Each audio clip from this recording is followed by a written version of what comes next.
Westview High School on the map officially in Class 2A. And the Westview Warriors go to 25-3 on the year. Troy Neely wins his second state championship.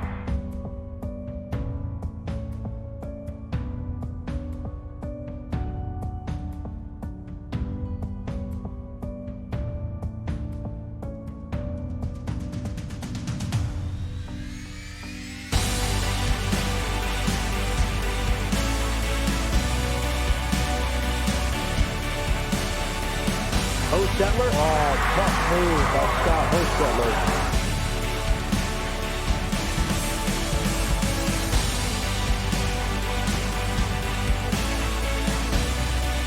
Bounce pass to Rensberger. And he puts it in off the glass.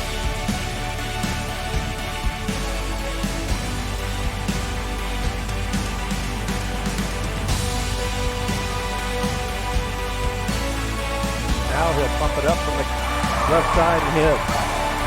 Boy gets the trap. That's trouble when you find Yoder that wide open.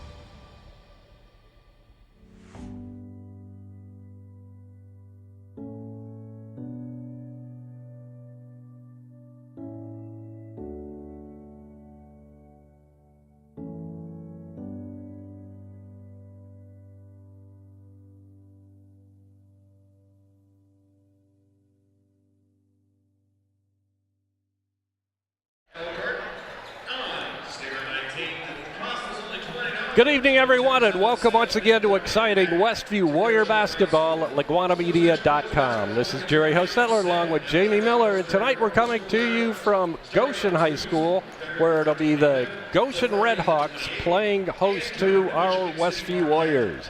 Goshen comes into tonight's game with a record of 10-8 on the season under their fourth-year head coach, Michael Wolford, who's compiled a 44-46 career mark all here at Goshen High School. Westview coming off a victory against Wawasee on Tuesday night, improved their record to 17-3 coming into tonight's ball game. They're ranked number 4 in 2A in the state. So both teams have played Wawasee. Goshen lost to Wawasee last Friday, 49-47, and then, as I mentioned, Westview defeated Wawasee on Tuesday night, 67-50. So it'll be the Goshen Redhawks and the Westview Warriors doing battle here on the Red Hawk hardwood. Tonight's game is brought to you by Tiffany's Restaurant on East Lake Street in Topeka, featuring nightly specials and a delicious buffet. Light Auto Body, US 20 West in LaGrange. Also by Topeka Do-It-Best Hardware at the Blinker Light in downtown Topeka. By Topeka Pharmacy, your friendly hometown pharmacy. By Dale's Dependable Handyman Service. Dale is the right man for the job. By Freedom Finish Works in Topeka, your local source for powder coating. By Lehman Insurance and Financial Group in Topeka. Their passion is protecting yours. By Jerry's Standard Service in Middlebury. Your automotive repair and tire service needs, see Jerry. Also by Lake City Bank with over 50 branches in northern and central Indiana. By Topeka Clinic, introducing Yana Schenkel, certified nurse midwife, now accepting appointments. And our halftime show and gold sponsor is Weaver Furniture Sales, just south of US 20 on County Road 075 North in Shipshewana. Our individual sponsors are Tim and Donna Height, Dan and Dawn Byler, Jim and Liz Stump, and Jerry and Fran Hostetler. And as you can see, that we won't be bringing you live video tonight. We will bring you live audio, of course, and you'll be able to watch this basketball game after it occurs. And I'm not sure how long, but it shouldn't be too much time after the game's over. So it's Goshen and Westview doing battle here tonight. Jamie and I will be back with more from Goshen High School right after this 60-second timeout.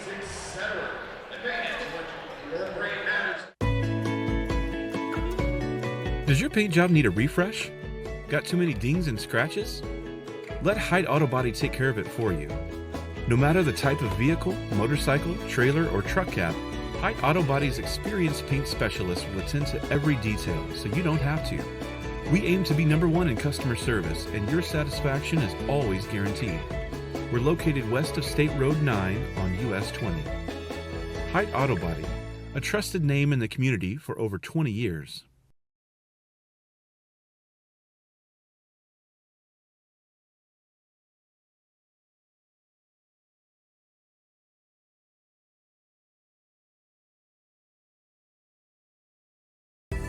Have you ever been unpleasantly surprised by a purchase and wish you had done more investigation before buying?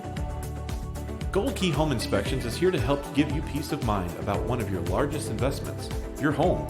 Our inspectors are trained to expertly evaluate all aspects of your potential home and give you information to use in making an informed decision. Don't gamble on your future. Give Gold Key Home Inspections a call today to set up your appointment.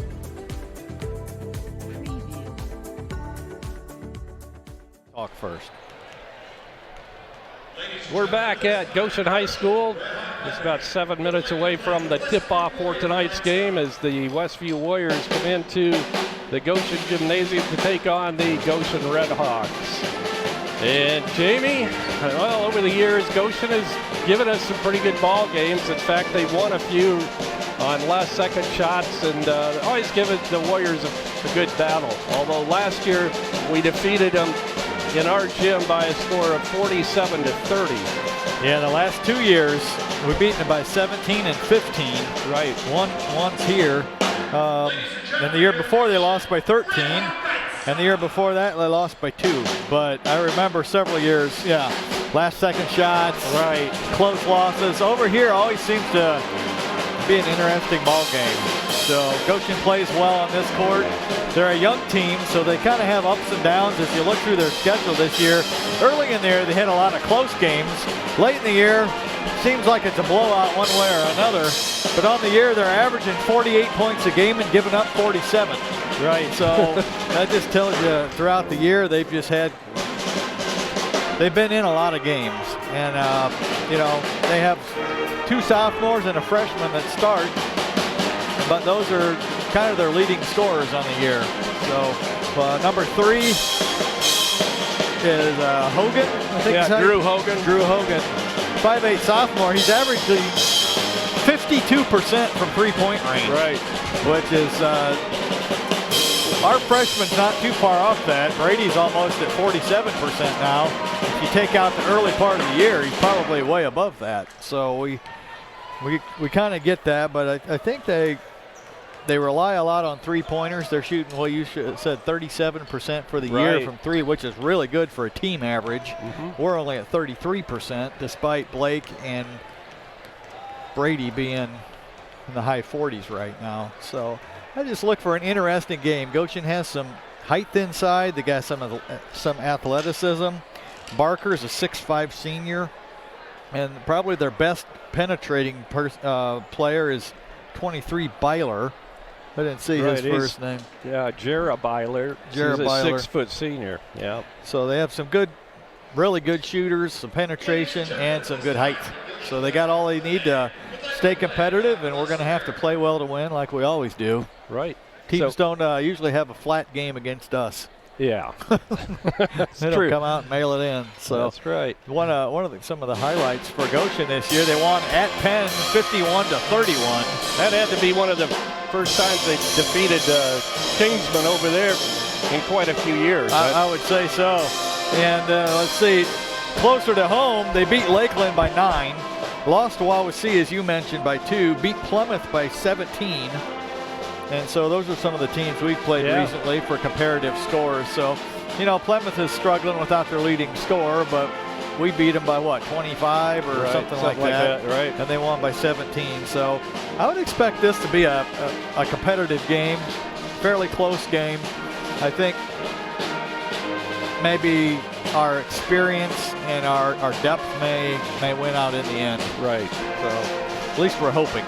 Well, so let's just go right into your keys to the game. You probably already mentioned a few, but right. One of our keys tonight defensively, we need to stay on number 3, Hogan. He is a very quick release. He's a 52% three-point shooter.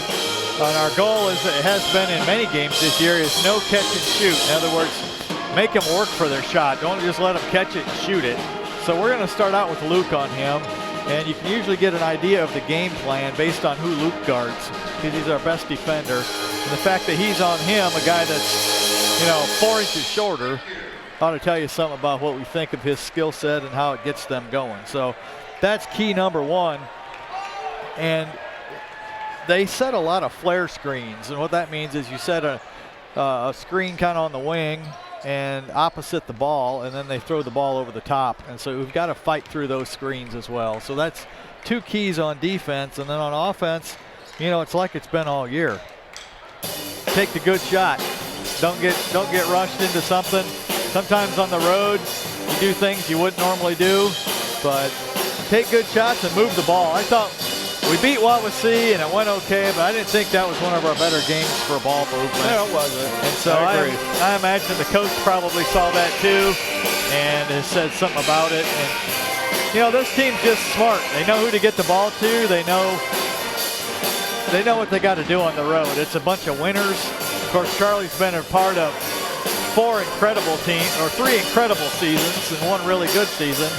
And this junior class has been, they were 17-3 last year as on the JV team, and they're used to winning. They know how to win. Right. So exactly. That comes down to when you're 17-3, you know how to win. We've won a lot of close games, and just never gets old, does it? No, it doesn't.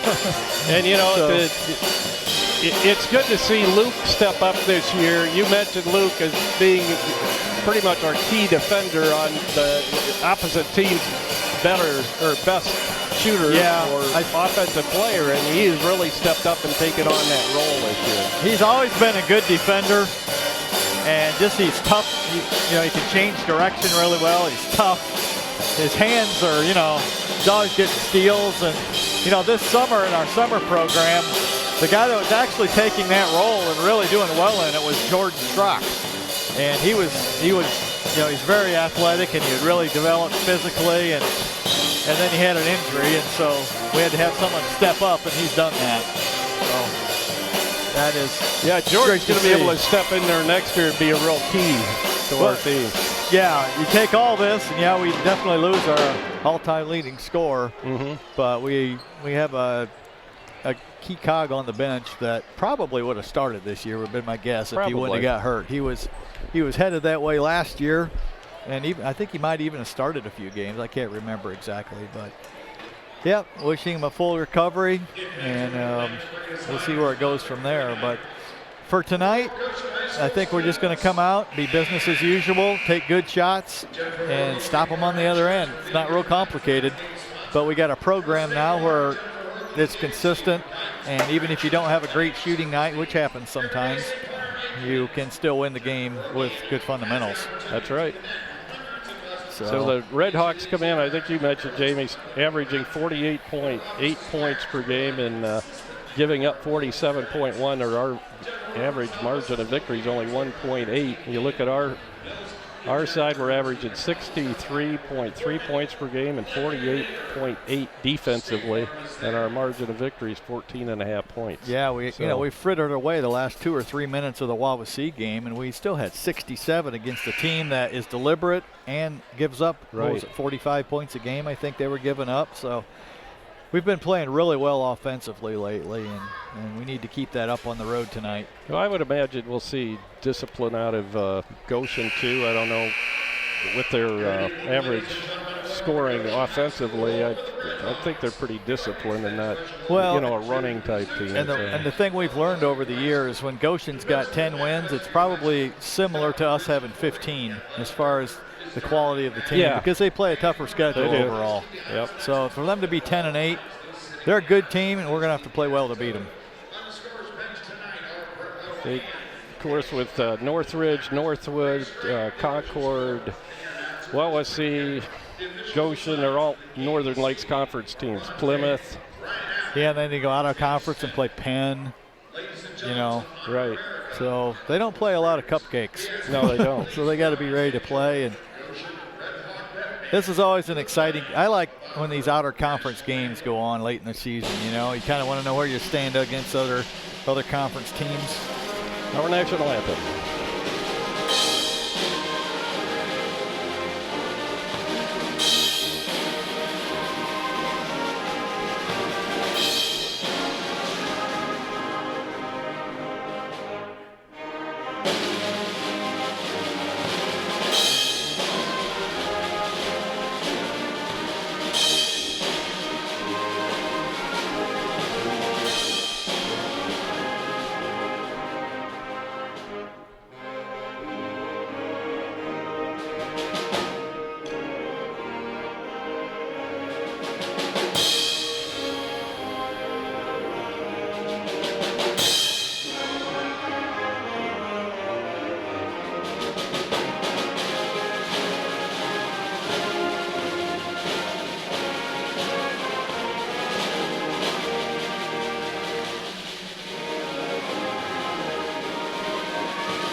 Well, it looks like we have a really good Westview crowd here tonight. Yes, we do. Not sure if everybody, at least half of the lower level is Westview, and I'm thinking all the upper level. So it's very comparable to the Goshen crowd, really. Maybe they got a little more on the ends and such, but I think this is a better crowd than we had here a couple of years ago when we were here. Yeah, I would agree. It's filled in nicely, so that's good to see. This is really a neat gym. I've often wondered for years why we don't play our regional here. It's that'd be excellent. It's fairly well centered in the state. Right. It's a neutral court. It holds over 4,000 people, which is bigger than North Judson. And I think it'd be an ideal location for our regional. It certainly would be nice for Westview. It'd be awesome. When they have that for 2-hour Westview. drive over to North Judson. That's probably why they don't do it. Yeah. So, but they didn't ask me. So we'll just feel fortunate to get the regional That's and right. go play at North Judson. So looks like we're going to get another pretty light show here for our introductions for Goshen. Westview will go with Charlie Yoder, Blake Egley, the Millers, Linden and Luke, and of course Drew Litweiler. And now for the Goshen Redskins. Number 3 is Drew Hogan, who Jamie mentioned earlier. Hogan comes in with a 15.6 point per game average, a 5'9" sophomore. Number 4 is Ryan Harmelink, a 5'6" senior, averaging 3.1 points per game. Zach Barker, their big guy, 6'5" senior, second leading scorer on the team at 12.7 points per game. Jared Byler, a 6-foot senior, will be at a guard, number 23. And rounding out their lineup will be 6'4" Black Weiss, a 6'4" junior, averaging 3.1 points per game. Well, some fans may ask why, if we got Brady shooting so well out there, why doesn't he start? But I think it's kind of nice having him come off the bench. I think the coach, every game, his first goal is to get a defensive rhythm going, stop the other team. And right now, the team we got on the floor is our best defensive team. So set the tone, bring in the sharpshooters, and seems to be a pretty good rotation they got going on right now. And you could gradually work him in. He's only a freshman, so this is he's kind of accepted that role this year as being first off the bench. Usually they'll bring a couple in at a time, like Mason, and he'll enter the lineup at about the same time. Right. Goshen controls the tip. They have the basketball. Working it around the perimeter with the basketball is 23, and that is Byler. So Byler goes up top now to Harmelink. Back to Byler. Left sider to go to Hogan. Hogan bounce passes it on the baseline. The shot is up and good by Weiss. Well, good patience that time by Goshen. Hogan didn't really get a look, but he had a nice pass there too. Charlie with the three, no good. Litweiler tries to go up for the board, can't get it. Goes out of bounds, last touch by Westview. It'll be Goshen basketball underneath the Westview basket. Charlie getting an earful from Coach right now. He didn't like that early three-pointer. It was a little quick for us. Well, I think it's based on percentages. You know, Charlie hits some key threes, but his percentage on the year has been actually down from last year. And, you know, if you're shooting 40-45%, you get a little more freedom. Shot from three by Harmelink is no good, and the rebound comes down to Drew Litweiler. Goshen with a lead, 2-zip, 6:53 to go in the first quarter. Charlie drives the baseline, puts it up and in. So we're tied at 2. Yeah, that's what he does best. And that's what coaches want. Take it to the basket, especially early in the game for any shooter. Take it in and get an easy one. Jared Byler high on the left wing with it. Goes out front to Barker. Ball goes off the fingertips, intended for Drew Hogan, but it went off his hands and into the Westview bench. It's kind of a race down there between Hogan and Luke to see who wears out first, because Hogan is bouncing around down there like a rubber ball in a metal room. Charlie at the free throw line tries to drive, gives off left side to Luke Miller. He'll go down low on the baseline left side of Charlie. Charlie backs it out, then passes it out front to Luke Miller. Now to Blake Egley. Right side now to Litweiler. He tries to drive it down to the baseline, then pulls it back out on the pass, top of the circle to Charlie. On the wing now, right side, the pass comes to Linden. Down low to Litweiler. He'll cross-court it and throws it into the Goshen bench, intended for Luke Miller. Yeah, I think he thought he was going to get his little left jump hook right in there, and it just kind of closed up. And by then, everybody was going toward the basket to rebound and threw it over the top of him. So our broadcast vantage point is in the northwest corner of the Goshen gym. If you've ever been over here, Westview is working toward the, what would it be, the east basket, I guess? Or Goshen is, rather. Long three is good by Harmelink. 5'6" senior, shooting 34% from three-point land. Now we have a hold inside on Goshen underneath the Westview basket. This is usually the time of game where Blake starts his thing. Charlie lobs it up top to Linden Miller. Now back to Charlie left side, back to Linden out front between the circles. He'll bounce pass it to Litweiler, left wing inside to Charlie, and it's blocked away as Charlie goes up, but he's fouled. Zach Barker got in there and blocked the shot, but got a piece of Charlie's arm, so he'll be shooting 2. It seems more and more that teams are single covering Charlie on the perimeter, but then as soon as he gets near the basket, they're running somebody at him. Yeah, from all directions. Charlie, this is his first free throw. He'll get another, and he got it. 5-3 now. Goshen with a 2-point lead. We're in a little 1-3-1 trap right now.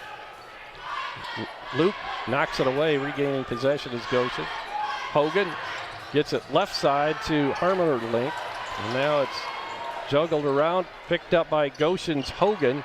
He gets it inside of the big guy, Barker, and he puts it in.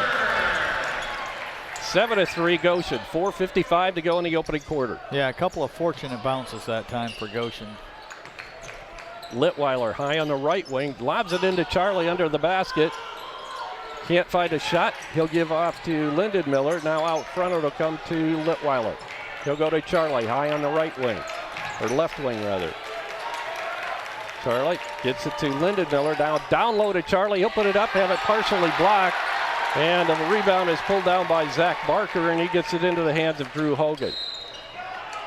And an offensive foul is called. Yeah, they called that on number 5 for an illegal screen.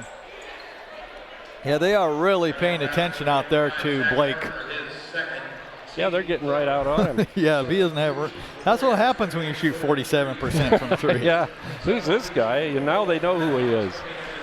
Barker with 2 fouls in the early going. 4:22 to go in the first quarter.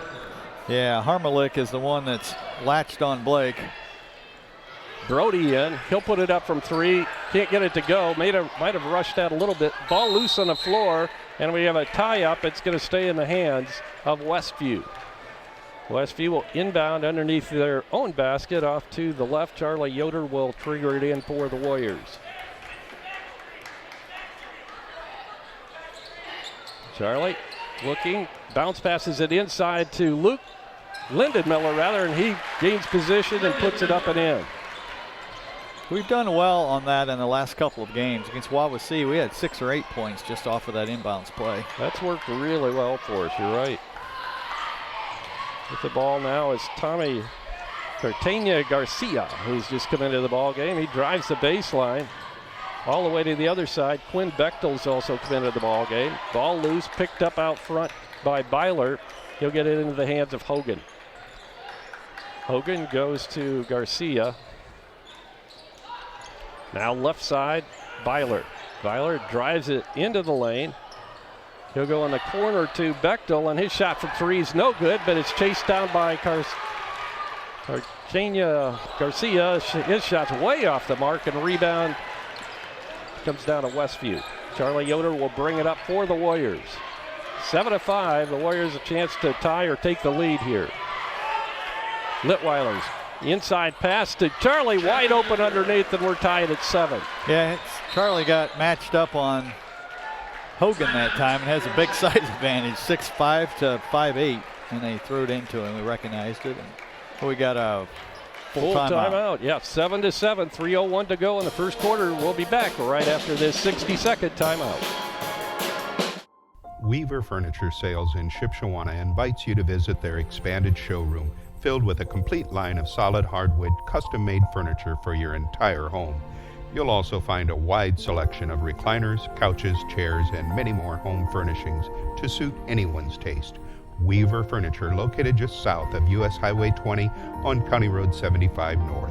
Weaver Furniture Sales in Shipshewana, family owned and operated since 1989. If you're looking to replace or repair your home appliances, Topeka Do-It-Best Hardware is your local stop for Amana, Maytag, and Whirlpool appliances.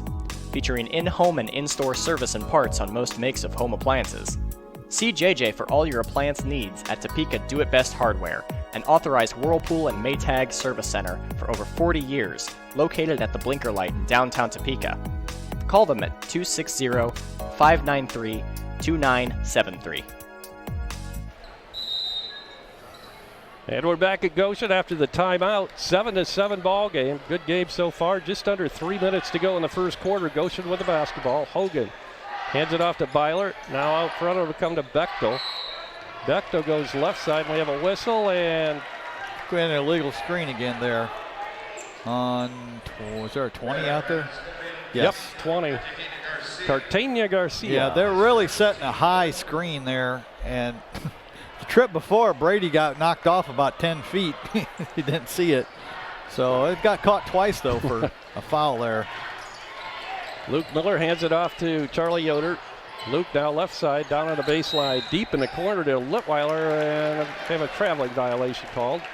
So it'll be a turnover on the Warriors, and Goshen will inbound right in front of their own bench. Yeah, if he'd have caught that ball with 2 feet on the ground, he'd have been fine, but he kind of caught it 1-2 and then took another one to square up. So we have a couple of more substitutions coming into the ball game. A freshman, 6'2", Deacon Hill in, number 21. And let's see who else came. I think Harmelink came back in. He'll go to Cartagena Garcia, and he'll give off to Hogan. Back out front will come to the little guy Harmelink. Now to Cartagena Garcia. Harmelink with it between the circles. Goshen very patient on offense. And it appears that Coach Wolford likes to use that bench. Ball knocked away, eventually grabbed by Charlie. Lead pass ahead to Luke Miller, and he puts it in. Well, we're kind of sputtering a little on offense and have some turnovers we don't normally have, but our defense is keeping us in there. It is. And we usually make a few plays on defense, and it gets us going. 9-7 Westview, a minute and 40 to go in the first quarter. With the ball in the corner right side is Hill. And we have a whistle and a pushing foul as Mason Yoder has entered the contest. And Mason picks up his first personal foul. So 23 Byler is he in there right now? No, he's not. I don't see him. Now. He's one of their better straight line drivers, and of course Hogan there is. Hogan, a runner, and he puts it up and in from the right side. We got Ben on him now, who's really quick, but doesn't quite have the size that Luke has, and so he took advantage of it that time. Back to a tie, 9-9. Charlie drives, and he's fouled as he goes up from the left side. Coach Wolford wanted to tie up. I'm not sure who he was talking to that time. Yeah, maybe not. Kind of looked like his player, but yeah, it's easy to tell him not to foul, but Charlie, as we know, has a knack. He hits his first free throw. Charlie will get one more. He already has 6 tonight. 6 of his team's 10 points, and the Warriors lead by 1 now with a minute and 15 to go in the first quarter. Charlie has his career total up now. Let's see, he's got 7 tonight, so that gives him 2,021 on his career. With the ball is Byler. Byler drives it to the free throw line and gives off left side to the freshman Hill, and he hits a 3. Well, then we went to the 1-3-1, and if they break the trap, you're going to get an open shot, and they did, and they made it. 12-11, Goshen retakes the lead. Mason Yoder gives it to Charlie, top of the circle. He's working on the freshman Hill, and he drives it all the way on him and puts it up and in. Nice finish from the right side that time. Yeah, very unusual to see from Charlie, but a good move. 13-12, Westview back up on top. People will say, well, all he ever does is shoot layups. Well, everybody else has that chance too. you know? That's true. Charlie's good enough to get there. Harmerlink with it. Now he'll give to Byler. Byler between the circles. Goshen will probably just try for the last shot here of the quarter. Hogan with it with 13 seconds to go in the first quarter.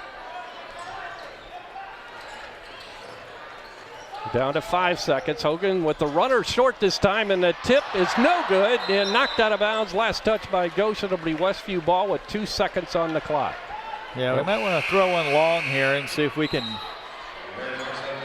We're inbounding underneath the Goshen basket. Mason Yoder will trigger it in. I'd like to see him move to the side of it if he could. There we go. That's what he's doing. Yeah, now the referee had to call him over. He's looking to the bench to see. Mason, it looks like he's going to lob it to Charlie at the half-court line. And Charlie will put up the jumper. It's going to be no good. I don't think they were going to count that anyhow. The back referee had run in and. That was a little late. Yep, he took one dribble too many, but. We played 8 minutes here at Goshen High School. Our score, it's a good one. Westview 13, Goshen 12. We'll be back in 60 seconds. Remodeling in the near future? Dale Fry at Dale's Dependable Handyman Service is the right man for the job.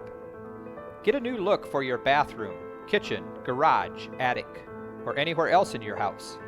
Dale is fully trained, licensed, and insured. No subcontractors, just Dale and his son, Owen, will do the job. Call 260-463-3970 or visit dalesdependablehandyman.com. Freedom Finish Works in Topeka specializes in both steel and aluminum.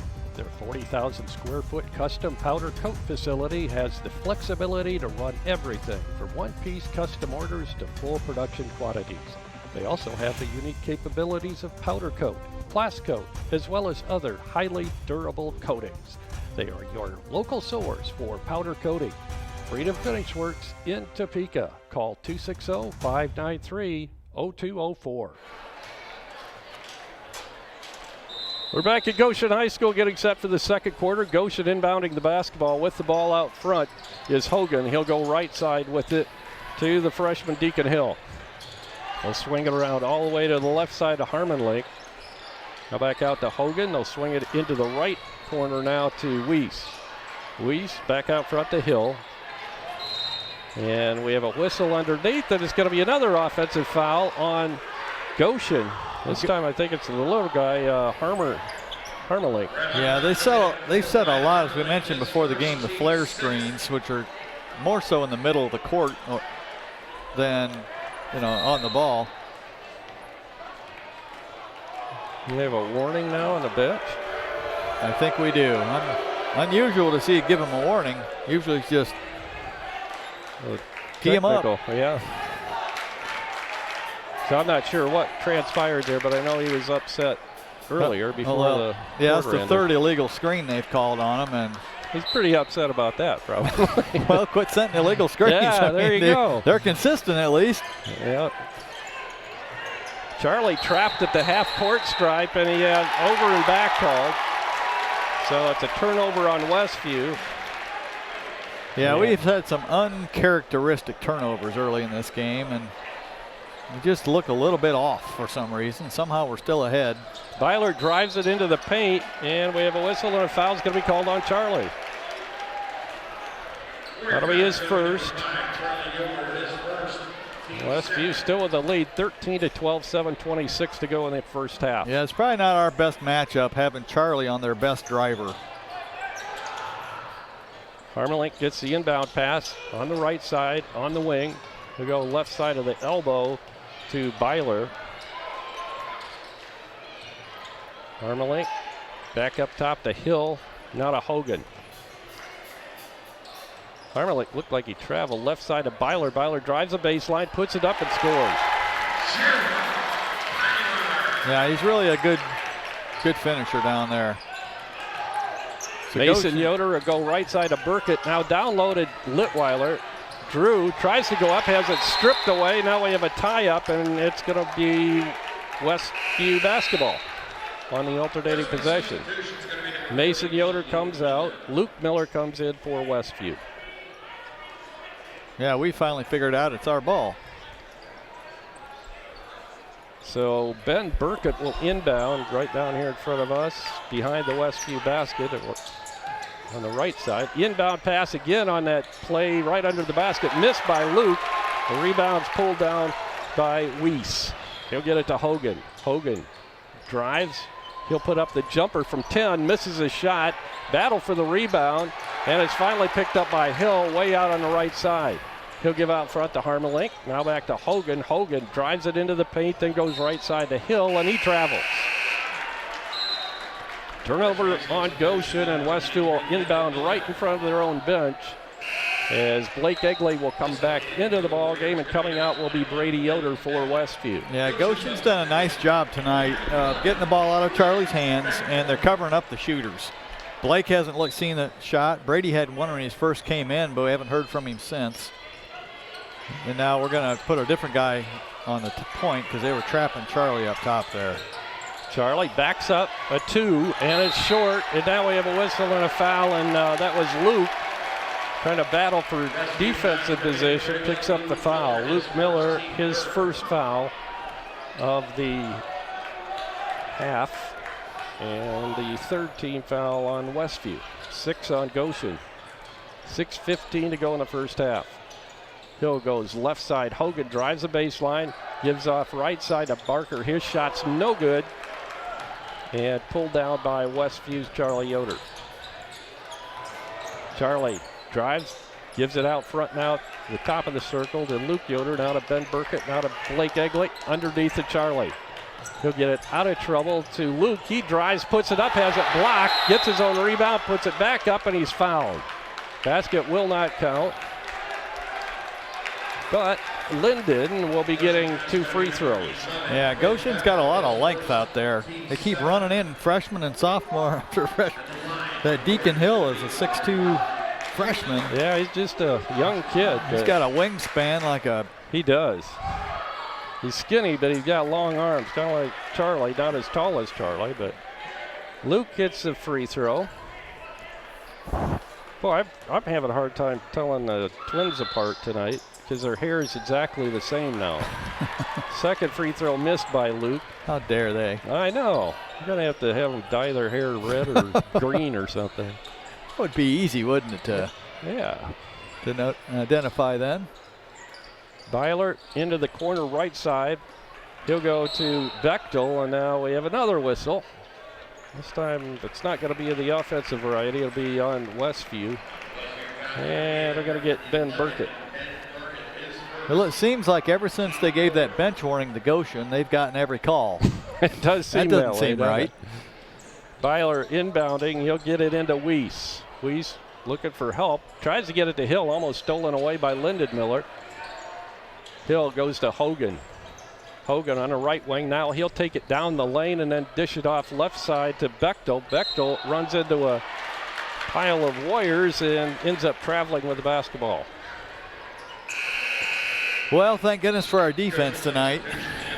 We're not rebounding real well, No, and our offense resembles something from the first 3 games of the year. That's right. It's just not real crisp out there, but like I said, we're a smart team. We seem to adjust to what the other team does on both ends of the floor. No, and we still have a tie ball game, even though our offense hasn't been clicking. We knew it would be a tough game. Goshen's a good team, played good competition, and they got some good talent out there. Inside 5 minutes to go now in the first half. All tied up at 14. Charlie, good feed inside to Burkett. Left-handed reverse layup is good by Ben. Yeah, good cut by Ben, and he's really adept around the rim, either hand, and that was a nice shot. 16-14 Westview. Hogan pulls up on the left side, gives off to Hill. Now he'll swing it out front to Harmelink. Harmelink bounce passes it right side. It'll go to Cartagena Garcia. Now back out front to Harmelink. Harmelink tries to drive on Blake Egley. Picks up his dribble, bounce passes it right side. It'll go to Cartagena Garcia. Back to Hill. Hill has it slapped out of bounds by Lyndon Miller right into the Westview bench, and Goshen will inbound it from there. Now a timeout is called by Goshen. Looks like it'll be a 30. We'll be back right after this 30-second timeout. Freedom Finish Works in Topeka specializes in both steel and aluminum. Their 40,000 square foot custom powder coat facility has the flexibility to run everything from one-piece custom orders to full production quantities. They also have Remodeling in the near future? Dale Fry at Dale's Dependable Handyman Service is the right man for the job. Get a new look for your bathroom, kitchen, garage, attic, or anywhere else in your house. Dale is fully trained, licensed, and insured. No subcontractors, just Dale and his son, Owen, will do the job. Call 260-463-3970 or visit dalesdependablehandyman.com.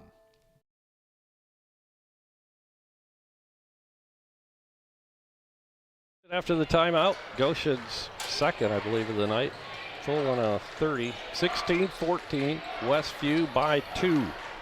Goshen tries to get it down on the baseline to Hogan, and it goes off his fingertips and out of bounds. It'll be Westview's ball on the turnover. I think we tipped that, but when they tried to save it, the guy stepped dove on the line. out of bounds and got it. Yeah.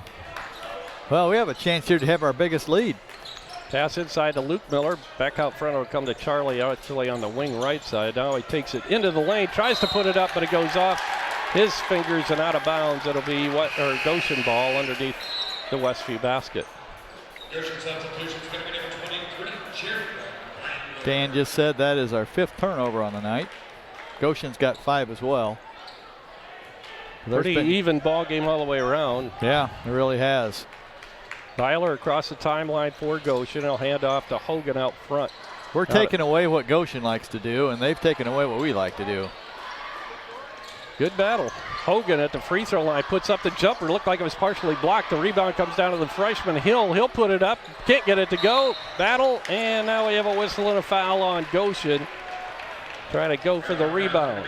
Yeah, Hill's going to be a nice player. He is. Yeah, quick and a little exuberant there when he missed that little shot. So now we get a 1-and-1. Foul is picked up by Hill, his first, and we'll come to the other end. And Charlie Yoder will be shooting one and the bonus. And he will get the bonus. Charlie now with 10 points, and we had some people wanting to know where he ranked in the in his career as far as the state leading scorers. And so Dan put together a list here, and Charlie is ranked 53rd right now, behind Jeff Perlich. Yeah, Dan just reminded me with his points tonight, Charlie is actually 6 points ahead of Jeff Perlich now, so he's jumped up to the 52nd spot. And Charlie's also the leading NECC scorer, Northeast Corner Conference scorer. Long three by Harmelink is no good off the right side, but the rebound comes down to Byler. He'll twist and turn and put it off the glass and good. Good defense by Luke Miller, but Byler was able to get the ball over him and into the basket. 18-16 Westview.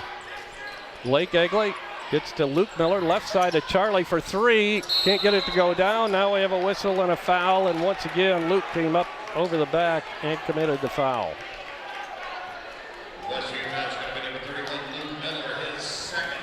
Second foul on Luke. 18-16 Westview, and Goshen with a chance to tie or take the lead. 2.5 minutes to go in the first half. Westview had the lead at the end of one, 13-12. Harmelink working on Blake Egley out front. Bounce passes, tries to get it to Barker, and Lyndon Miller this time came in and committed the foul.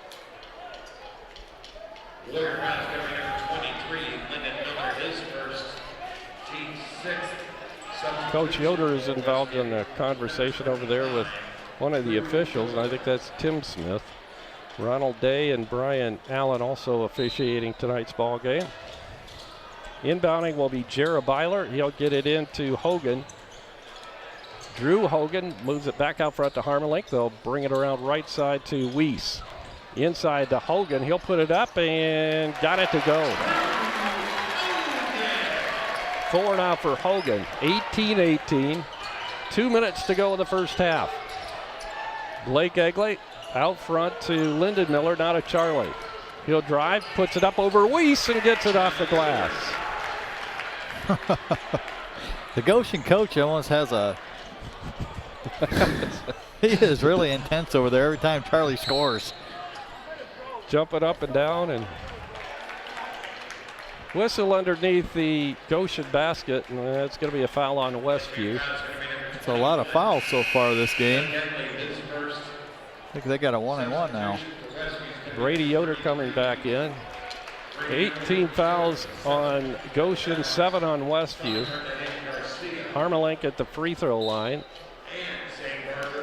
Coach is trying to find the right combination offensively, but Goshen has scouted us well, and they're doing a nice job of taking away what we like to do and putting us in positions we're not used to. So we're going to have to adapt. And Harmelink can't get his free throw to go down and is picked up by Charlie Yoder. They've entered into the lineup Zane Barker now, a big guy, 6'6". He's a senior. Charlie on the wing left side. They get it out front to Drew Litweiler. Right side now to Burkett. He'll go to Lyndon Miller. He drives the lane, puts it up, has it partially blocked, and Byler crashes the boards. He grabs the rebound and get it to Hogan. Hogan back in a hurry, gives back to Byler now out front to Harmelink. He'll swing it around right side to Cartagena Garcia. Garcia holding on the wing. Out front now to Byler. He'll drive it down the lane, fakes. Got Lyndon in the air, and Lyndon came down and knocked the ball out, but commits the foul. Yeah, that last drive by Lyndon, I thought he might have got fouled on that, but evidently the referees didn't. Foul on the other end, however, and Jarrah Byler will go to the free throw line, shooting 2. And a chance for Goshen to tie it up. His first shot bounces way up. It will not count. It hit the supporting strap. So it did come down through the basket, but it must have made contact with the support strap. Those good old support straps. Yeah, we have that same problem at Westview every now and then. So Byler will get a second chance, and he can't get this one to go. Yeah, those are two pretty good big misses here. If we could get a basket to go up 4, it'd tie our biggest lead.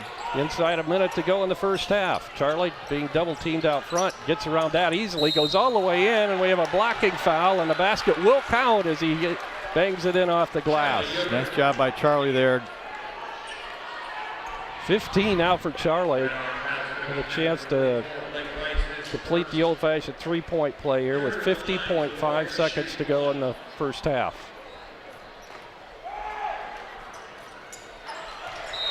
Yeah, we got our biggest lead of the game now, 23-18. So that was a big turnaround. They could have tied it on the other end, but now it's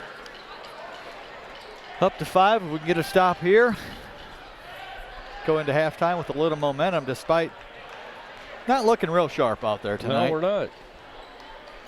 But these are the kind of games where your program just has to win. In other words, just your toughness and fundamentals, and dig it out and figure out a way to win. Not going to look pretty every night. Byler with it as Goshen looks like, well, he'll drive it toward the basket. I thought they were going to kill the clock, but he gets it to go off the right side. 6 points now for Byler, 23-20. Westview by 3 with 20 seconds to go into the first half. Charlie works it across the timeline and just out front as Westview will try to kill the clock here. And the ball knocked away, grabbed by Goshen. Harmelink now with 5 seconds to go. He'll get it to Hogan. Hogan's going to launch it from 3, and it's off the mark. And that will bring it into the first half. Our score after the first 16 minutes from Goshen is we've got another barn burner here. Westview 23 and Goshen 20. Jamie will be back with the Weaver Furniture Sales halftime show right after this timeout.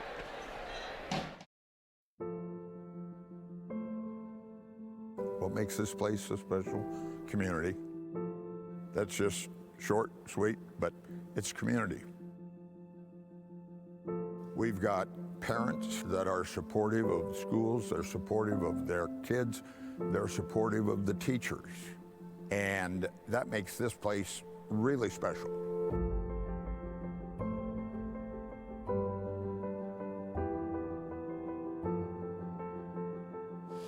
I'm not sure that 100% of everybody is going to always agree on that's what's best for kids, but you do what you believe is best for kids, and you do that every day, and you don't have to worry about what are the powers to be going to say, or what's going to happen, or are we going to have a population revolt or something. No. And our results bear it out. I mean, we're right there. We're turning out students that are accomplishing all kinds of stuff. You know, we've never had a low expectation for students here. Winning is a goal. Nobody says, my goal is to finish last.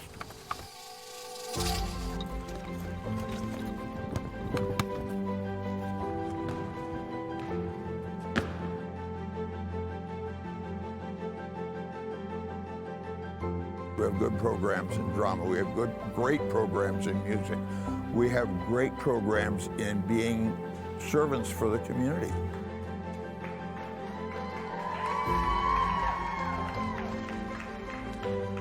Test-wise, man, we're right on top. We're right on top. In the area, in the state, we're way up there.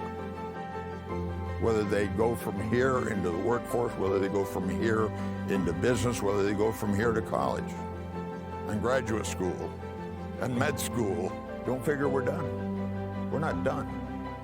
We got to go be the best, and that still doesn't end because you can still be a little better. We're on to what matters more, and that's, where do our kids finish? Where do they finish in life? I don't care about the ball game. Where do they finish in life? And I think we're doing a pretty darn good job.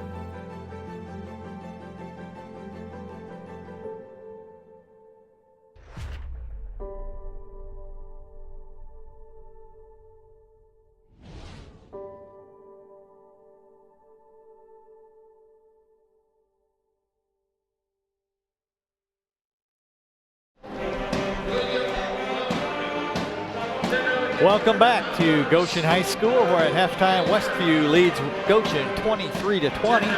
Westview had a slim 1-point edge after one quarter at 13-12, and then we eked out 2 more points in the second quarter, outscoring Goshen 10-8, and to arrive at our 23-20 halftime score. Individual scoring for Goshen, very balanced. Drew Hogan, a 5'8" sophomore, their leading scorer, averaging 15.6 points per game, had 4 points. Ryan Harmelink added 3, had 1 3-pointer. He's averaging 3 points a game. Zach Barker, a 6'5" senior, number 5, added 2 points. Jara Byler, a 6-foot senior, averaging 8.5 points a game, had 6 on 3 2-point field goals. And Blake Wise added 2 points. He's averaging 3 on the year. He's a 6'4" junior. And Deacon Hill, a 6'2" freshman, added a 3-pointer for 3 points. So very balanced scoring. Dan mentioned a stat earlier that in the first quarter, nobody had more than 1 basket for Goshen in the first quarter. For Westview, our scoring looks quite different. Charlie Yoder, out of 23, has 16 points. He had 5 field goals and 6 free throws. Ben Burkett has 2. Lyndon Miller has 2. Luke Miller has 3. And that is it. So we are top heavy, I guess you could say, tonight.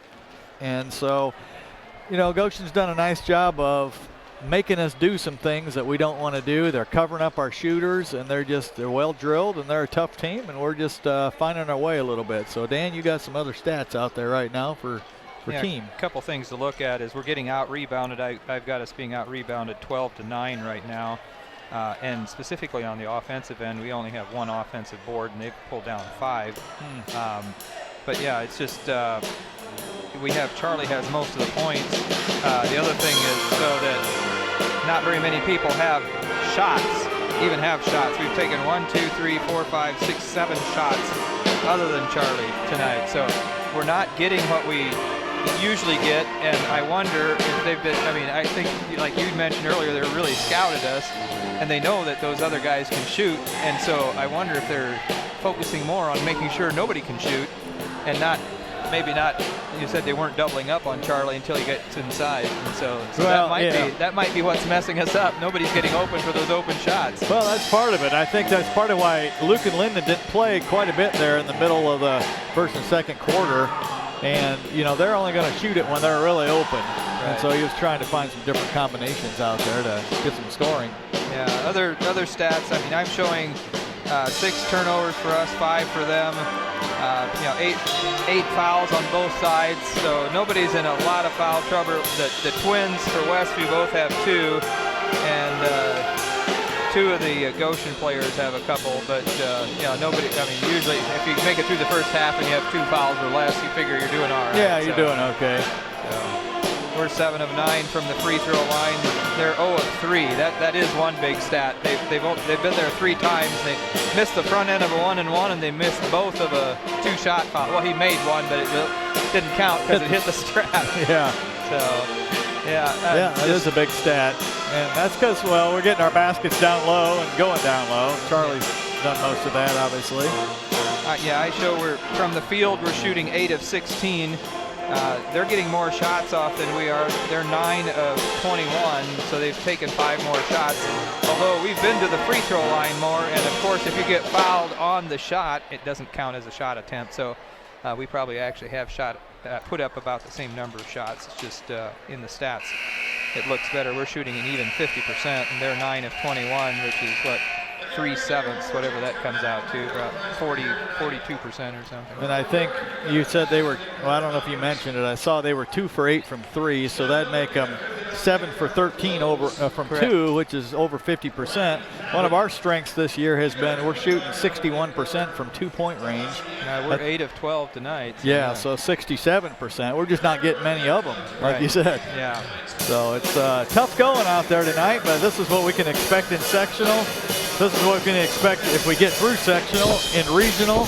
And so it's good for the guys to have to, I think, rely on one another to fight through a tough situation.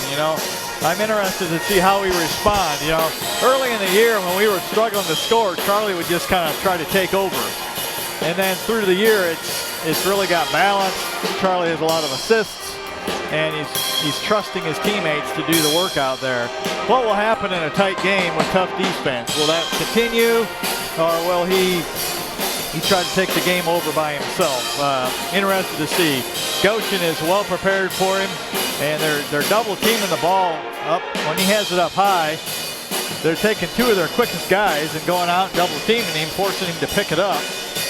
And so I'm interested to see what kind of adjustments Coach Yoder makes to try to maybe get him more open, get some open shots for other guys, and just get a little flow going to this offense, because right now it's not looking the best. No, and you know, our defense has done a pretty good job. I don't know what all you and Dan has talked about at halftime there, but we've kept their leading score down to just 4 points. But yeah, we just seem to be a little out of sync tonight on offense. Yeah, I think the defense has been okay. I think we got to be a little disappointed with, we've given number 23 some direct drives to the basket. Right. That's on the scouting report as their best driver. And a couple of times we switched guys onto him, and the first thing he did is drive right to the basket. So yeah, you know, got to make him work for it a little bit, at least change direction. And so I expect us to come out and play well this quarter. You know, the last couple of games, the third quarter has actually been our worst quarter of the year, or of the game. So we don't want that. We certainly don't need that. But I think we probably got, this is just an educated guess, but we probably read the riot act a little bit at halftime. And so it appeared that any way. doldrums they may have had to start the game, I think probably are shaken off by now. So I think we realize this is a tough game. Sometimes when you win so easy so many times, you start getting this complacent, this thought in your head that it doesn't take as much effort. And I don't think we played soft or not hard, but you know, focus goes a long way. So let's see if we can come out and do a little better on the offensive end. You know, giving up 20 points is not a bad half. Goshen's a pretty talented offensive team. So we just got to do a little better on the offensive end, in my opinion. Goshen has it first as we begin the second half of play. Westview with a 23-20 lead as we begin the third quarter. Harmerlink left side. He'll go out front now to Weiss. Now they'll swing it around to Byler right side on the wing. He drives on Lindenmiller, puts it up, and got it to go. Well, we know that he can do that. We just got to learn how to shut him off.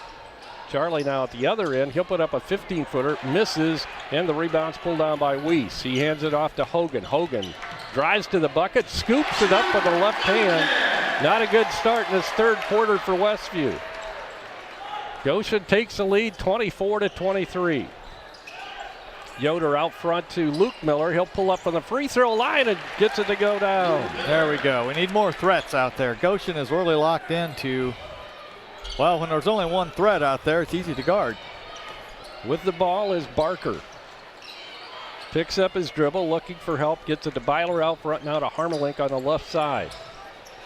They go opposite wing to Barker. Now they'll work it around the perimeter to Byler. Harmelink between the circles, goes left side to Weiss. He tries to make the drive, gives off inside, now to Harmelink. Harmelink comes down to the free throw line. A backdoor pass to Byler. He puts it up this time too hard off the glass, and the rebound's pulled down by Weiss. Put back, and he's fouled. Goshen reminds me a little bit of Wawasee, and we saw their score was real close, 49-47 or something like that. They know what they want to run, and they're going to run it until they get it. And unless they turn it over, they got pretty good guards out there that can handle the ball. They have that height inside that is tough to block out when they're close to the basket, and that's what's happening right now. Weiss knocks down his free throw. That gives Goshen a tie now, 25-25, 6:22 to go in the third quarter. Second shot by Weiss is good. I think this is a half that we need to see something out of Drew Litweiler. We need to see him be aggressive. We barely even mentioned his name tonight. And he's our second leading scorer on the year, and we need to get something going for him, or he needs to create something. Charlie gets it to Luke Miller. Now right side high on the wing to Litweiler. He'll go out front to Blake Egley, and we have an elbow, and that's going to go against Goshen, or no, Westview. On the offensive I think they call side. it Brady on a moving screen. It must only happen on that end of the court. Apparently. For having the first half, three times in the first half for Goshen. Brady's first foul of the night. So nearing the 6-minute mark to go in the third quarter, 26-25 Goshen. Byler with the ball between the circles, takes it left side, gives off to Barker. His long three is off the mark. Rebound, Luke Miller for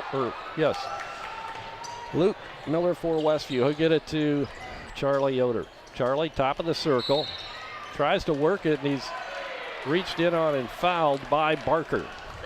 That'll be his third. Well, the way we run our fast break is we get it down the court and we get the ball, reverse it clear around the key, and reverse it again if we need to. And we're dribbling straight down and stopping. We're not running that at all tonight. I'm not sure what's happening because they're not stopping us. We're stopping ourselves. Charlie, top of the circle. Three misses everything, goes out of bounds. That'll be Goshen basketball.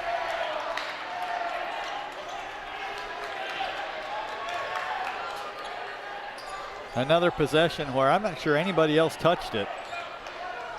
And we're better than that. They gave Charlie the open three, and he tried to take advantage of it. Harmelink fakes, drives, and then goes left side to Barker. Barker's shot's in the air and good from 15. 28-25. Goshen has built a 3-point lead now with 5:05 to go in the third quarter. Brady Yoder, top of the circle, hands off to Charlie. Charlie takes it left side, then gives off to Blake Egley. Back to Charlie. His two is in the air. It's short. Chased down on the rebound by Barker. Barker gets it to Hogan. Drew Hogan works it across the timeline left side. He has Luke Miller on him. Gets a pick from the big guy, Weiss, then gives off to Harmelink for three. It's going to be short. Good block out by Charlie. And going up over his back and fouling was the big guy, Weiss.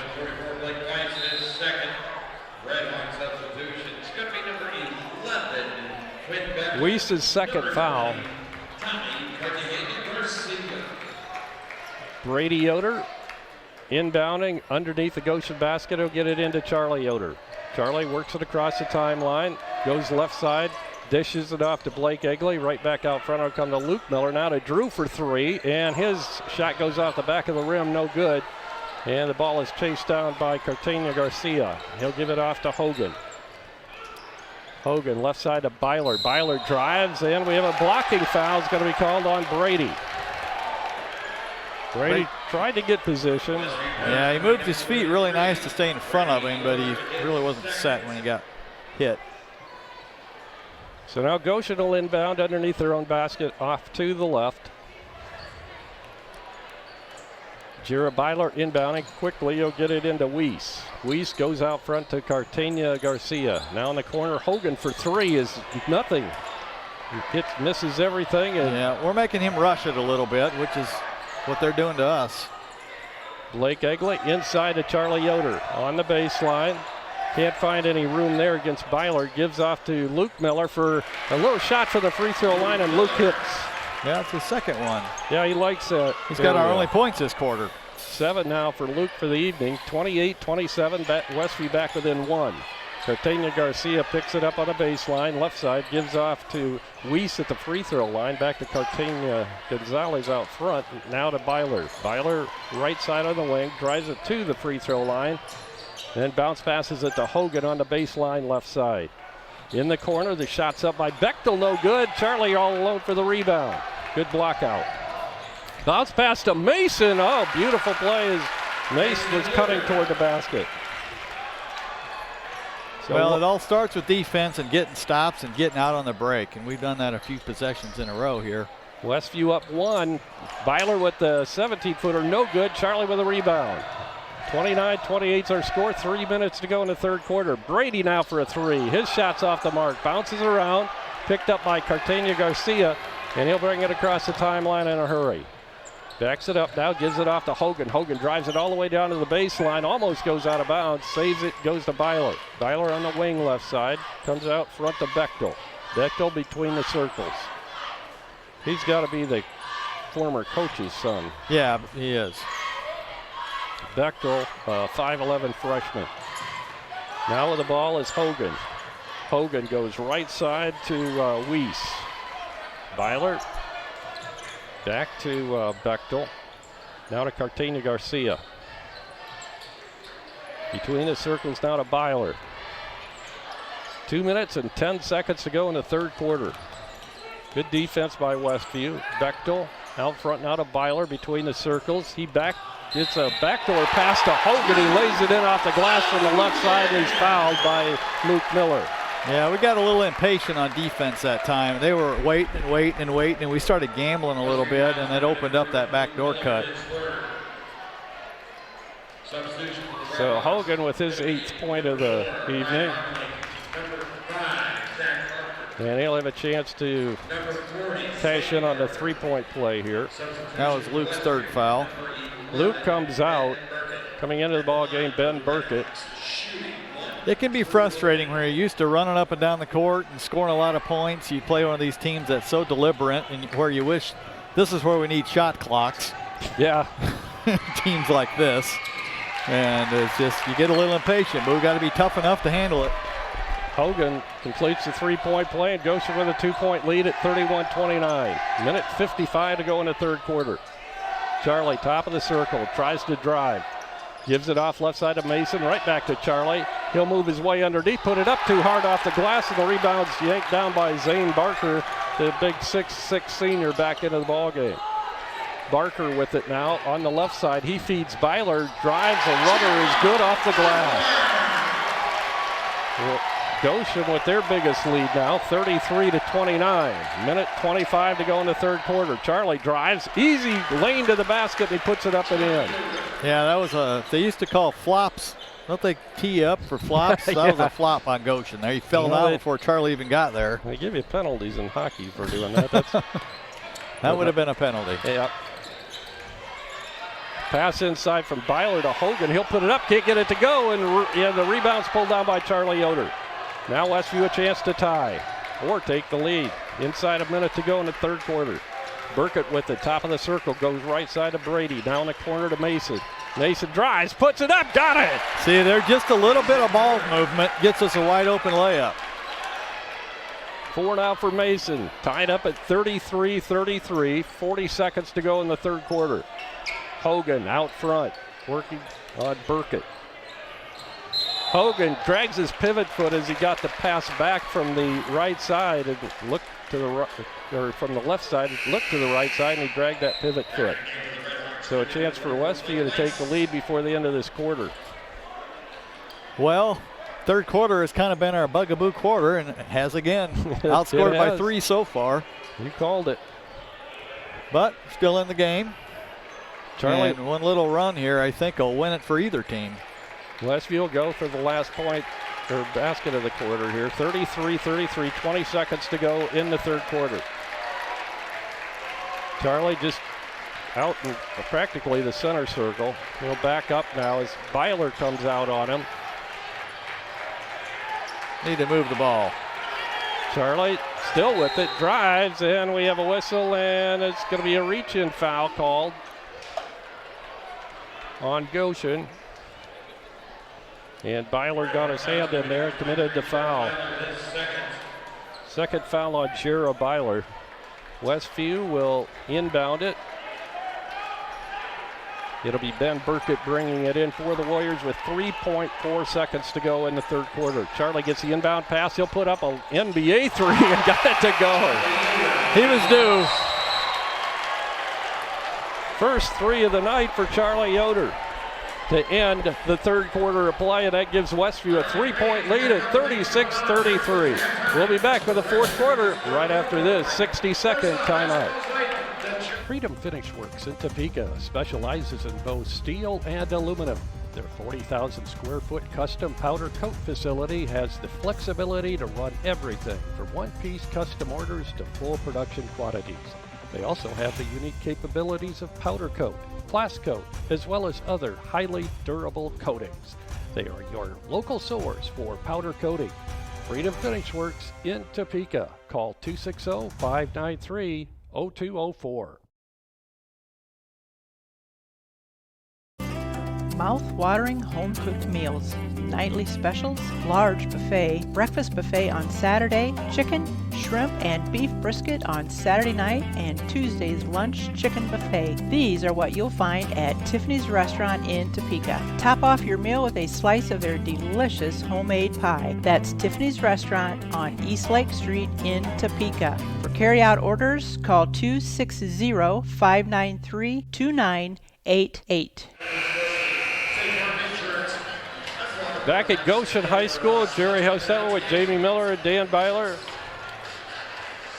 Camera operator tonight is Andrew Byler, and our engineer is Devin Bontrager. Well, just a good old-fashioned use your hysteria game here tonight, huh? It sure is. 36-33, Westview inbounding to begin the fourth quarter. Charlie with it, gives it to Ben. Ben high on the right side, now gives back to Charlie between the circles. He'll go left side of Mason Yoder. Mason back out front to Charlie. He drives on Byler, then pulls it back. Tries to go left, and Byler commits another foul. We're really small at guard right now. We got Blake, Ben, and Brady all in there at once, which is unusual, and we got Mason in there, which Mason's not small, but I wonder if the coach is trying to play the percentages here a little bit and get an open shot for somebody and try to extend this out a little bit.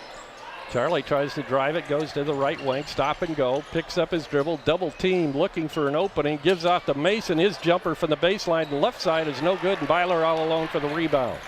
He'll get it to Hogan. Hogan carries it across the timeline. He'll go left side to Harmelink in the corner. Back out front now it'll come to Barker. Barker drives and then gives off right side to Byler.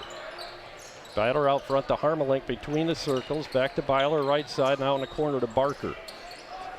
About a minute gone now in the fourth quarter. Fall away jumpers short, and now we have a tie-up, and it's going to stay in the hands of Goshen off the rebound. Well, one disadvantage we have with this lineup is we're a little smaller on the defensive end. That's true. Especially even though that was Charlie involved with that jump ball there. So inbounding will be Barker underneath the Goshen basket. He just lobs it out front to Byler. Byler drives, puts up the jumper. It's going to be short. Crashing in knocking it out of bounds was Blake Weiss. Yeah, they are really crashing the boards hard. As you mentioned at halftime, or Dan mentioned, they were out rebounding us 12-9 in the first half, including 5-1 on the offensive end, which is unheard of. That is unheard of against our team. 36-33, Westview by 3, a chance to stretch it out here. Charlie, another long three, is long this time, and it's picked out of there by Zach Barker. He'll get it to Hogan. Drew Hogan stops, then drives it into the paint, then gives off to Barker. His shot from 17, no good. Rebound, Brady Yoder. Brady goes left side. Wide open is Egley in the corner, and he hits from the left side. Blake Egley, his first three of the night. Well, good ball movement that time. Brady sees the floor really well, and that's why he's got multiple shooters in there right now to try to give us a little boost. Good point. That's another talent that Brady has, being able to see where the open players are, and he hit Blake there. 10-0 run for Westview. 39-33 is our score. 6:16 to go in the fourth quarter. And we'll keep it right here for this timeout. Great ball game from Goshen. Westview putting on a little bit of a run here. Yeah, it's 10-0 run. It started on defense. You know, we're a little smaller, but we're a little quicker in there, and we're staying in front of them and making them shoot over the top of us with a hand in their face. And the lineup we got in there is playing as good a defense as we have all night. And then when we get a stop, we're quicker down the floor. We can spread it with shooters. And that's a 6-point lead seems huge tonight. It sure does. Yeah. Does this tie our biggest lead? So Dan did confirm that our biggest lead before was 5, so this is Westview's biggest lead of the night. Well, Blake's just been a clutch shooter all year, and for him to hit that right when we need it the most, I mean, just to give us a little, sigh a little bit, take a deep breath, like relax. And I think Coach is going to keep this lineup in here as long as he can. But to have Drew and both twins on the bench is a little unusual. It is. It's very unusual. So Blake Egley, Ben Burkett, Brady Yoder, Charlie Yoder, and Mason Yoder all out on the floor for the Warriors. Yeah, but with Goshen's size, it's especially at guard, it works. Yeah.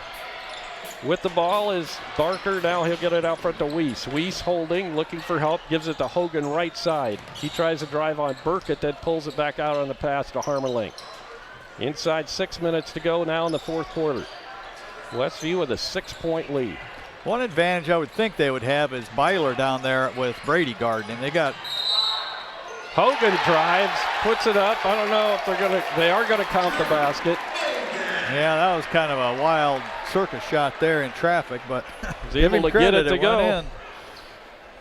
That's why he leads his team in scoring. 11 points now for Hogan. Came in with a 15.6 point per game average.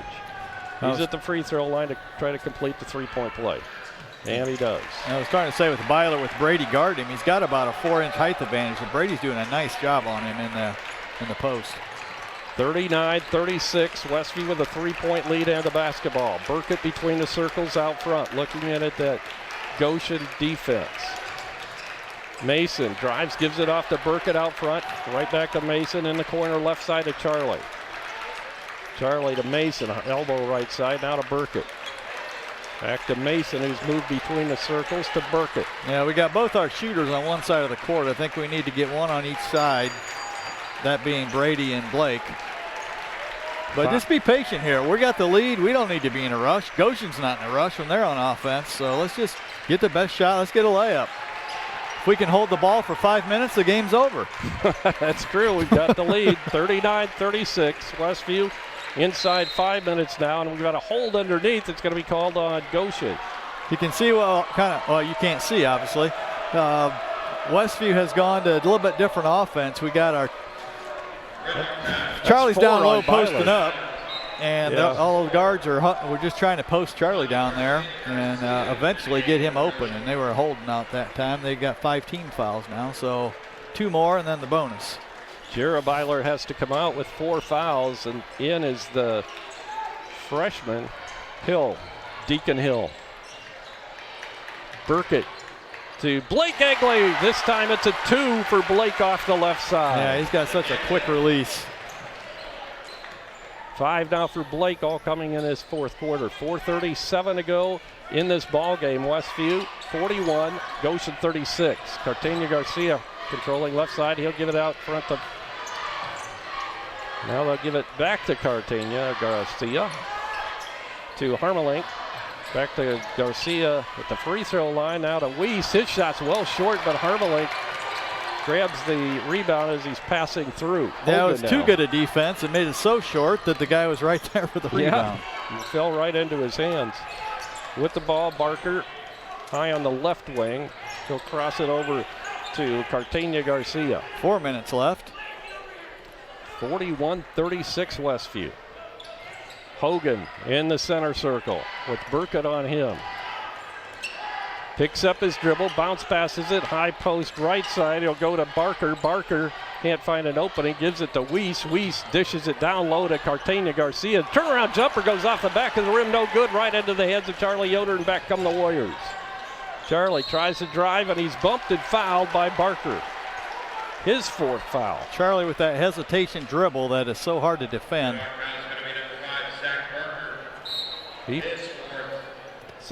Really good defense that time. I don't remember how much time was there when it was on the clock when Goshen had the ball, but between that and an offensive rebound, they had to have the ball a minute and a half, and we were able to get a stop. We get a basket here, we're going to be in good shape.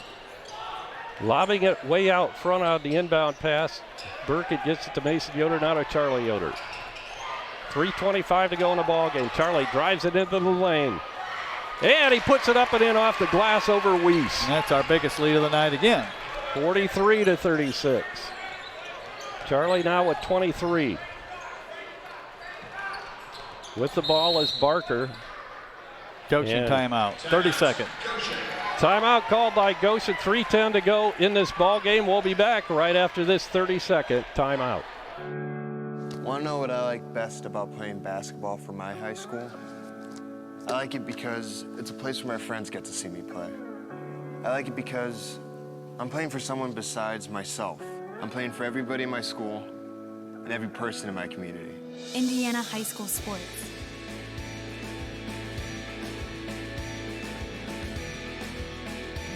They're more than just a game. Come and see me play.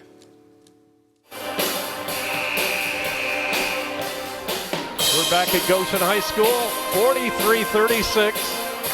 Westview, and biggest lead is right now, right? 43-36. That's right. 7. So it's been a good, tight ball game. But Westview having a good fourth quarter after.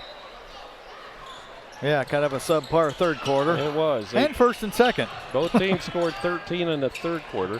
Turnaround jumper by Barker is no good off the inbound pass. And we have a whistle and a foul. It's going to be a 2-shot foul coming for Barker. Yeah, Mason had good position that time, and he bailed him out by hitting him on the elbow a little bit on that shot. At least that's what they called.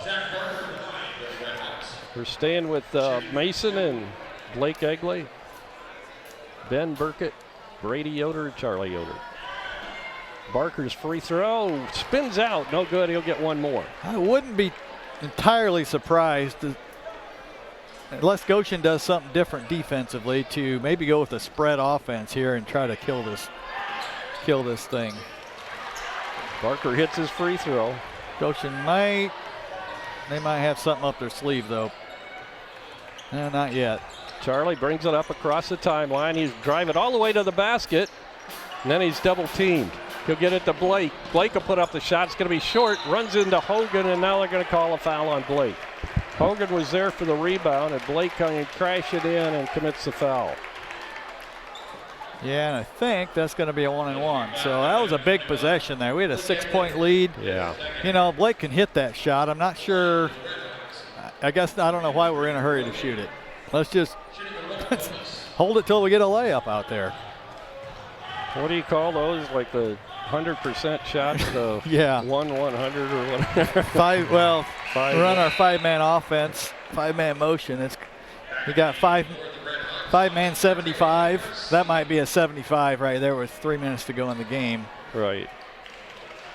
So you got Hogan hitting his first free throw, so he'll get the second. And he hits them both. He has 14, leads his team in that department. 43-39 Westview. Mason Yoder will inbound it underneath the Westview basket, underneath the Goshen basket rather. He'll get it into Charlie Yoder. And Charlie will bring it across the timeline with 2:45 to go in the ball game. Charlie goes left side of Brady.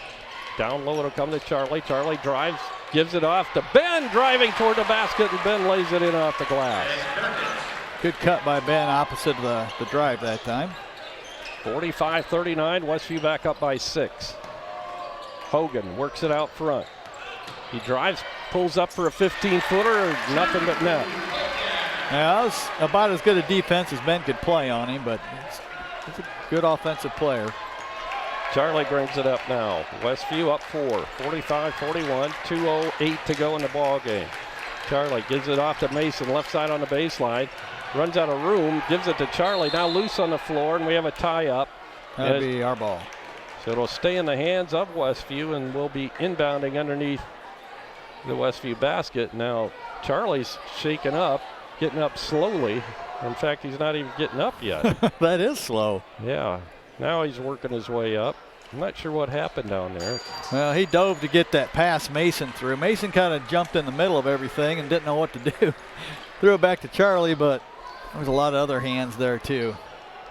Wouldn't be surprised maybe if Rob would call a timeout here to give Charlie time to walk this off a little bit, but Yeah, he doesn't want to mess with those timeouts. He's got 5. So. We still have 2:01 to go. Well, I remember a game back, and I think it was 06, 07 we were here, and he had 4 or 5 left, and we were coming back, and he masterfully used them, and we got a 3-pointer at the buzzer that would have tied it. We missed it, but I was just amazed at how he can use timeouts and call plays and sets. And Burkett gets it into Lyndon Miller, who's come in for Mason Yoder. Now back to Charlie out front, who seems to have shaken off his injury. Yeah, we got our bigger lineup in there now, besides Drew. He's not in there, but. Now we're going to spread it out, and we have a reach-in foul, and if that's on Barker, that'll be it. That is his 5th foul, so Barker, the 6'5" senior, is fouled out of the ball game. Yeah, that'll help us. He's played a nice game. He has. I don't know how many points he had. Yeah, he only had 5 points. We held him down there, but he's played good defensively. Yeah, he's done a nice job on Charlie. He can move his feet well. And big 1-and-1 here. Charlie, 6 free throws tonight. Now 7 as he hits it. I think 7 for 8 on the night, right? I believe so. Yeah. 24 points. Now, nope, misses a second.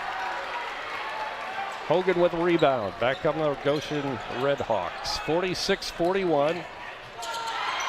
Shot from 3 is no good by Harmelink, and the rebound's pulled down by Charlie Yoder. Big rebound by Charlie there.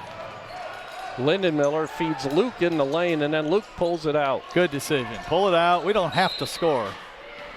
And a hold. That's a foul. It's going to be on Goshen, and that was called on. Well, I think that shows some maturity there. We had the opening earlier, but Charlie missed it. The time he did throw it, Goshen had recovered back, and we could have shot it, but it would have been a tough one. So let's pull it out. 5-point lead, a minute at that point, 30 to go. So now we got Ben with a 1-and-1. Ben Burkett misses. Rebound is pulled out of there by Goshen's Blake Weiss. Now Hogan. Hogan goes left side as he hands it off to Byler. Byler playing with 4 fouls. He'll go to Harmelink's 3, and that's off the mark. 3 Warriors battle over it, and it's grabbed out of there by Lyndon Miller. Quickly down court to Brady Yoder. He'll put it up off the glass and score right underneath. Yeah, that was a big finish. 48-41, Westview up 7 with just 52 seconds to go in the ball game. Hogan pulls up for a 15-footer, misses, but he's fouled by Burkett on the arm. No, he didn't even touch him. I saw it. He wasn't even close to his arm. I mean, it was close. He was right in front of him, but he did not touch him. That's just an anticipation call that time. Burkett seemed to agree with you there. I mean, you always tell the coach I didn't touch him, but in this case, he would be right. Hogan misses his first free throw. He'll get one more. Cartagena Garcia comes in. Byler comes out, and so does Harmelink. I have a feeling we're going to see a few fouls in the next 49 seconds. Bechtel back in also for Goshen. Hogan shot, misses. Rebound, Charlie Yoder. It's odd for their leading scorer to miss both shots. So Hogan had made 4 in a row right before that, according to Dan. Now we have a foul out front on Cartagena Garcia, and that's his second. 36.2 seconds to go. Charlie Yoder will be at the free throw line for Westview. 24 for Charlie tonight. Well, I think the advantage to our team this year is we just have a lot of options. And I think we saw a combination tonight that really won this game for us that we don't see very often. I don't know if I've seen it at all this year. No, that's with Blake, Brady, and Ben all at the game, and they played almost a whole second half. But you hit the nail right on the head. I mean, they matched up well with Goshen's players tonight, size-wise. Yes, so they did a better job staying in front of them. And I think maybe just being a little quicker is what did it. So give the coaching staff credit for finding the right combination there. Charlie hits both free throws, and that gives Westview a 9-point lead. 50-41, 30 seconds to go. Hogan down the lane, puts it up and in. Timeout, Goshen. Goshen with their last timeout. I think it's got to be a 30. So nope, it's no, full. it's a full timeout. We'll take a 30-second timeout here. 28.3 seconds to go. 50-43 Westview. We'll be back right after this 30-second timeout.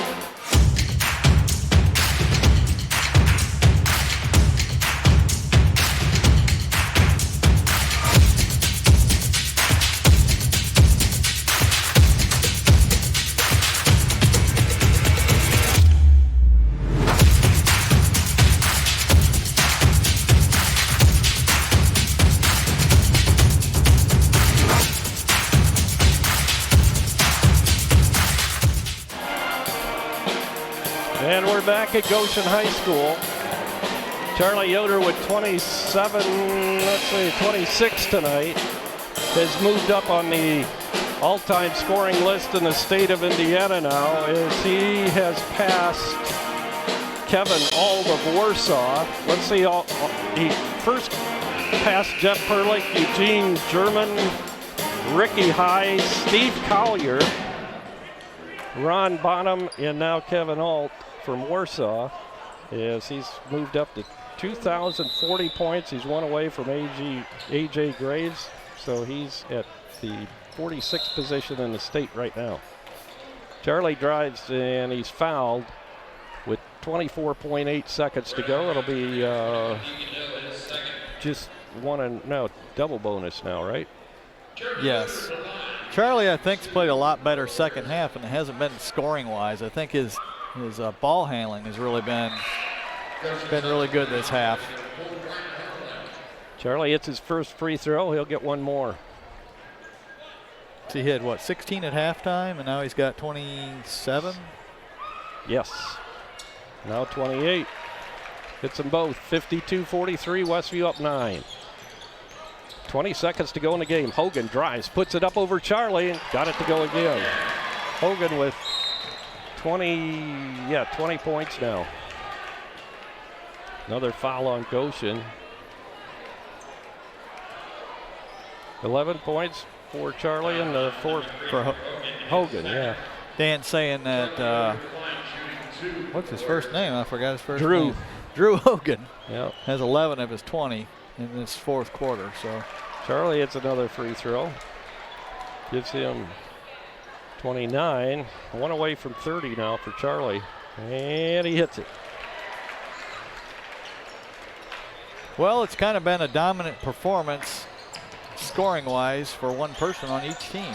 Ball partially blocked on a shot by Harmelink with 5 seconds to go. Now Charlie's just going to let the clock run out.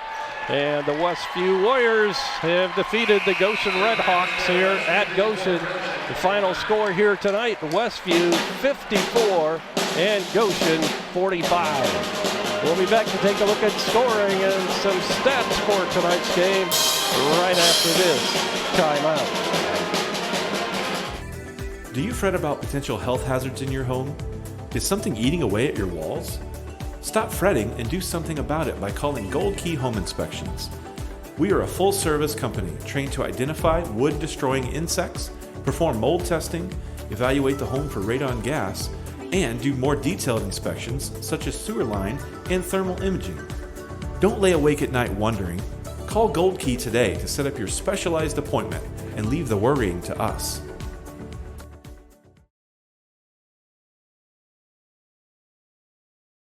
When you're turning your house into a home, your furniture plays a big part in the finished product. You'll love the finished products at Weaver Furniture Sales in Shipshewana. Come see the Weaver family. They will work with you to find a piece that fits your needs, or they'll have it custom built just for you. Weaver Furniture Sales is located just south of 5 and 20 in Shipshewana. Visit their website at weaverfurnituresales.com.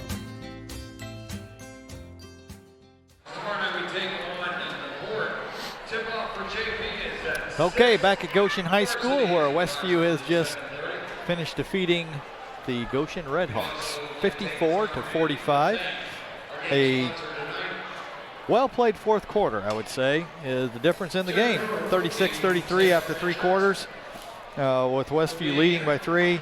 We outscored them actually in every quarter except we actually outscored them or tied in every quarter, which didn't seem like it at times, but it's 13-12 after 1, 23-20 at halftime, 36 to 33 after 3, and 54 to 45 to end the game on an 18 to 12 fourth quarter. Charlie Yoder led Westview tonight with 30 points, so 30 out of our 54. He had 13 free throws, 1 3-pointer, and 7 2-point field goals.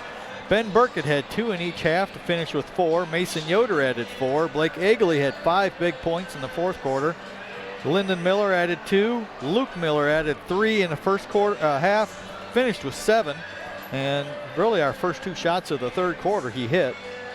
Brady Yoder finished with 2. For Goshen, Drew Hogan, their leading scorer on the year at 15.6, led them tonight as well with 20.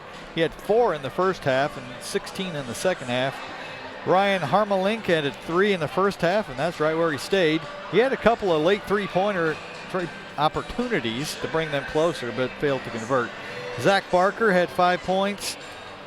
Jarrah Byler added 10. He had 6 in the first half, 4 in the second. Blake Weiss had 6. And Deacon Hill had 3 points in the first half to round out the scoring for Goshen. So we got it done. I thought it might be close. I figured it'd be probably under 10 points. And for once, one of my predictions was right. You bet. You're good, Jamie. Well, I wouldn't go that far. Lucky once in a while. So, no, it's never easy over here. And we were due for a performance that didn't look so pretty. And we got it. So, on to Fremont. Yes, it is. Another conference game for the Warriors on Tuesday night, our last one of the year. Then we'll be right back in action with one of these NLC teams on Friday night as we host the Concord Minutemen. We'll be on the road next Tuesday over at Fremont. So Westview rather goes to 18-3 on the year, and we've got a streak going here. How many have we won in a row now? Let's see.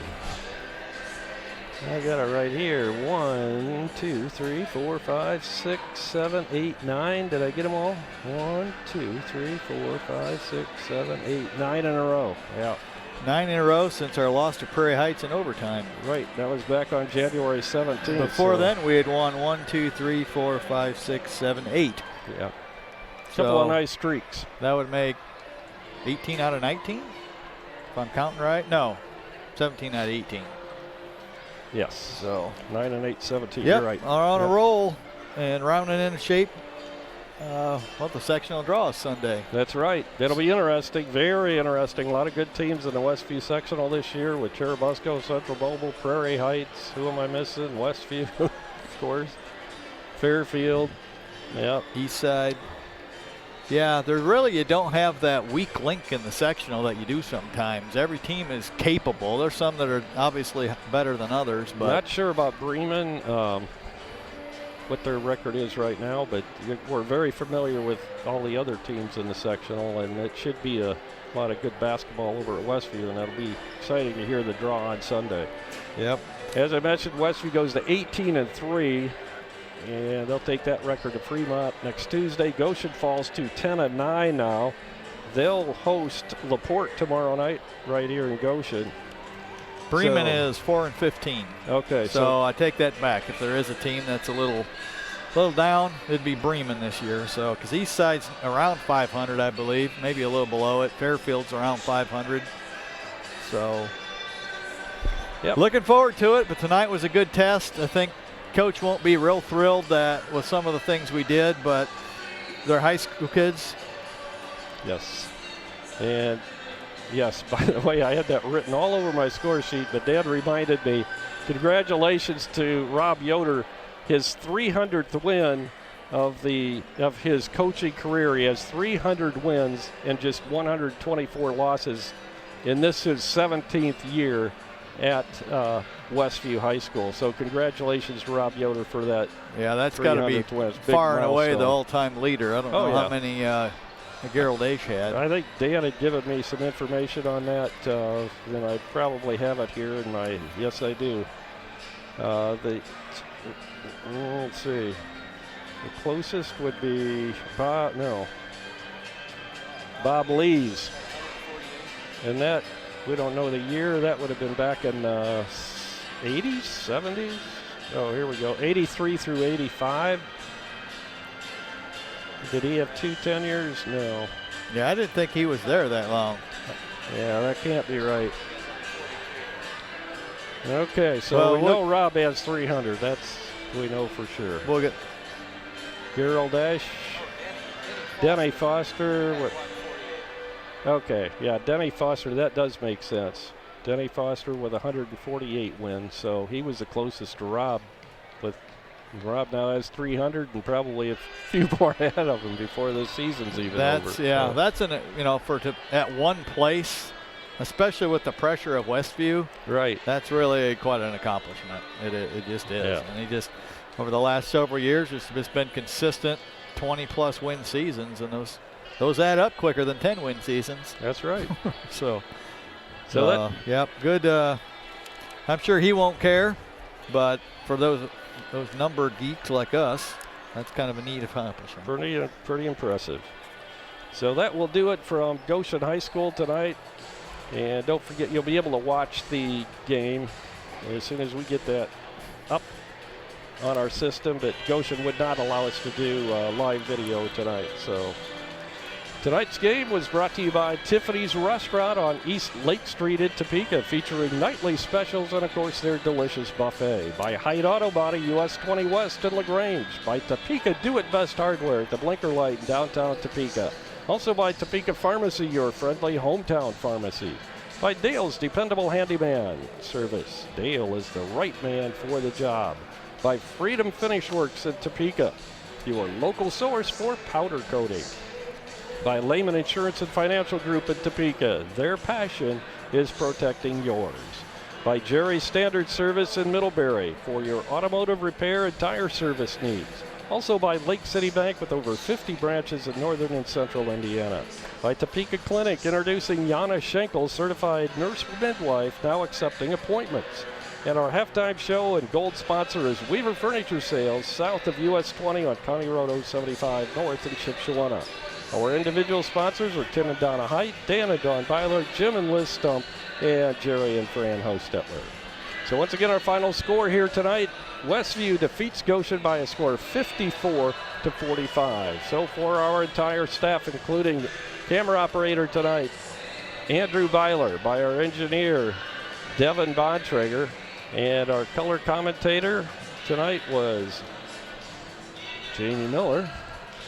And who did I forget? Dan Byler, our statistician. This is Jerry Hostetler. Until Tuesday evening over at Fremont. Good night, everyone.